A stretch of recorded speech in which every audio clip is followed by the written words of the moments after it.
Hello guys, अस्सलाम वालेकुम। मैं मोहम्मद कमर, आप देख रहे हैं मेरा यूट्यूब चैनल मार 11। तो गाइस, आज 9 मुहर्रम हराम हज़रत इमाम हुसैन अलैहिस्सलाम नवाज़ रसूल सल्लल्लाहु अलैहि वसल्लम सैयदना अलैहिस्सलाम और हज़रत फ़ातिमा ज़ोहरा अलैहिस्सलाम के बेटे थे। आप दीन इस्लाम के मुहाफ़िज़ और हक़ और सदाकत के अलमबरदार थे।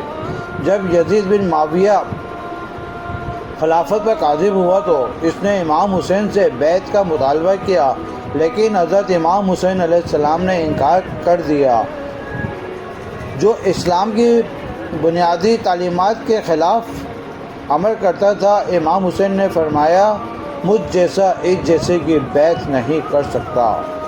यजीद ने इमाम हुसैन को खामोश करने की कोशिश की, मगर इमाम हुसैन ने हक़ पर कायम रहने को तरजीह दी। आपने मदीने से मक्का और फिर मक्के से कूफे की तरफ हिजरत की, क्योंकि कूफे वालों ने खतूत लिख कर आपको दावत दी कि वो आपकी बैत करेंगे और आपको अपना इमाम मानेंगे। हज़रत इमाम हुसैन अलैहिस्सलाम और अपने अहले बैत और चंद वफ़ादार साथियों के साथ कूफे की तरफ करबला के मैदान में 2 मुहर्रम 61 हिजरी को पहुँचे। यजीदी लश्कर ने आपका रास्ता रोका और पानी बंद कर दिया।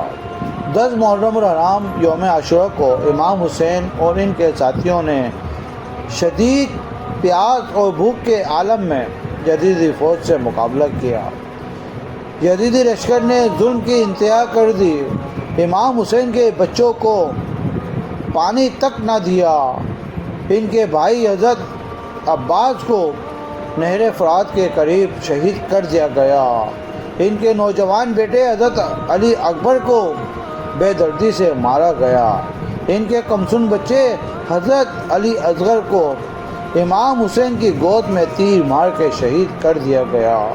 आखिरकार इमाम हुसैन को भी बड़ी बेरहमी से शहीद कर दिया गया।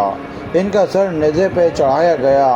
शहादत के बाद इनके खैमों को जला दिए गए और औरतों और बच्चों को कैद करके कूफे शाम के बाज़ारों में घुमाया गया।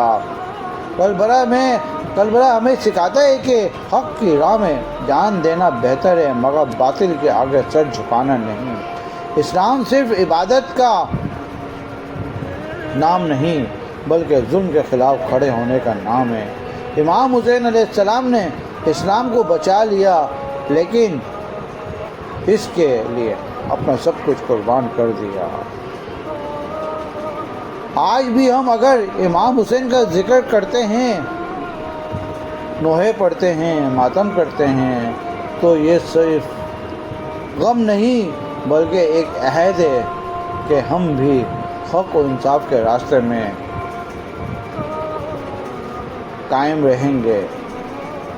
अल्लाह ताला इसमें कमी पेशी को माफ़ फरमाए। और अगर मेरा मैसेज अच्छा लगे तो इसको ज़्यादा से ज़्यादा शेयर करें। Thank you very much.